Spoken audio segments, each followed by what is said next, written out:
Hello friends, welcome to AC foods. So మీరు ఎప్పుడు చేసుకునే దోశ, ఇడ్లీస్ ఎలా చేసుకుంటాం మనం బియ్యం పిండి, మినప్పప్పు కాంబినేషన్లో. సో అలా కాకుండా ఒక్కసారి గోధుమ రవ్వతో ఇలా ట్రై చేయండి, మీకు ఖచ్చితంగా నచ్చుతుంది. అండ్ చాలా హెల్తీ కూడా గోధుమ రవ్వ, గోధుమలు యూస్ చేయడం వల్ల. సో ప్రాసెస్లోకి అయితే వెళ్ళిపోదాము. 1 కప్పు గోధుమ రవ్వ తీసుకున్నాను నేను. చూడండి, ఇక్కడ సన్న రవ్వ, అది మీకు కొంచెం దొడ్డు రవ్వ కూడా దొరుకుతుంది కదా. సో మీరు ఏదైనా యూజ్ చేసుకోవచ్చు, ఎందుకంటే ఇది మనం మిక్సీ పట్టేస్తాం కాబట్టి. సో 1 కప్పు గోధుమ రవ్వకి 1/2 కప్పు మినపగుళ్ళు. సో వీటిని మంచిగా శుభ్రంగా ఒక 2 టైమ్స్ కడిగేసుకొని ఒక 4 అవర్స్ పాటు అయితే నానబెట్టేసుకోవాలి. మీకు వీలుంటే ఒక 5 అవర్స్ అయినా ఇంకా మంచిదే, కానీ మినిమం 3 to 4 అవర్స్ అండి. సో నేనైతే 4 అవర్స్ తర్వాత చూపిస్తున్నా.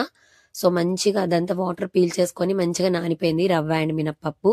మనము వాటర్ మరీ ఎక్కువ పల్చగా ఉంచుకోకుండా కొంచెం దోశ పిండి కంటే కొంచెం గట్టిగా మనం మిక్సీ పట్టేసుకోవాలి. చూడండి, నేను ఇక్కడ వాటర్ అన్ని తీసేసి జస్ట్ రవ్వ అండ్ మినప్పప్పుని మాత్రమే మిక్సీ పట్టేసుకున్నా. తర్వాత మనకి ఇది ఇడ్లీగా కూడా వేసుకోవచ్చు, లేదంటే ఊతప్పాలు, సెట్ దోశ, సన్నగా కావాలంటే కొంచెం పల్చగా మనం స్ప్రెడ్ చేసుకోవాలి. అంతే, ఈ ఒక్క పిండితో మనం ఏదైనా చేసేసుకోవచ్చు. సో ఇందులో సాల్ట్, క్యారెట్, కొత్తిమీర, చిన్నగా తరిగిన ఆనియన్, ఇవన్నీ అయితే వేసేసుకున్నా. ఎందుకంటే ఫస్ట్ టైం ట్రై చేస్తున్నా, మరి అది ప్లెయిన్గా తినాలనిపిస్తుందో లేదో అనేసి ఇలా అన్నీ వేసుకున్నా నేను. కానీ నేను మళ్ళీ చేసుకున్నా, ఇది ప్లెయిన్గా కూడా బాగుంది. సో మీరు ఒకసారి ట్రై చేయండి, మీకు ఖచ్చితంగా నచ్చుతుంది.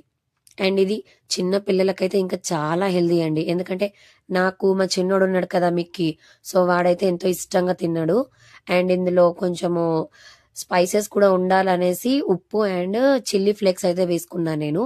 మీరైతే కొంచెం పచ్చిమిర్చిని చిన్నగా కట్ చేసి వేసేసుకోవచ్చు, మనం పెద్దవాళ్ళం తినడానికి. నేను మిక్కీ కోసం కూడా ఆలోచించాలి కాబట్టి జస్ట్ చిల్లీ ఫ్లేక్స్ కలిపిన పిండి పక్కన పెట్టేసుకొని ఆ తర్వాత ఇంకొంచెం పిండిలో ఇలా పచ్చిమిర్చిని కూడా తురిమి వేసేసుకున్నా చిన్నగా కట్ చేసి. సో ఇదంతా ఒక 1/2 అవర్ అయినా మనం కలిపేసి ఉంచుకుంటే ఇంకా మంచిగా ఫర్మెంట్ అవుతుంది కదా. సో అలా అవుతుంది. లేదు అంటే వెంటనే వేసేసుకోవాలనుకుంటే మాత్రం కొంచెం సోడా వేసుకోవచ్చు. నేనైతే ఒక 1/2 అవర్ పక్కన ఉంచేసి వేసేసుకుంటున్నా. చూడండి, ఫస్ట్ అయితే కొంచెం లావుగా వేసుకున్నా, చాలా మంచిగా వచ్చింది, బన్ దోశ లాగా మెత్తగా వచ్చేసినాయి. సో మీరు ఇంకా నెయ్యి కానీ నూనె కానీ చుట్టూ వేసుకుంటూ కాల్చుకోవచ్చు. నేను ఇలా కొంచెం ప్లెయిన్ గానే వేసేసుకున్నా. ఆ తర్వాత కొన్ని సన్నగా వేసుకున్నా అండి, నిజంగా క్రిస్పీగా ఎంత బాగున్నాయి అంటే మనము నార్మల్ దోశలు ఎలా చేసుకుంటామో అలానే ఉన్నాయి. చూడండి, నేను ఎంత సన్నగా వేసేసుకున్నా అయినా కూడా భలే పర్ఫెక్ట్ గా వచ్చాయి. సో ఇది మీరు ఖచ్చితంగా ట్రై చేయండి, మీకు ఎలా కుదిరినాయో నాకు కామెంట్స్ లో చెప్పండి.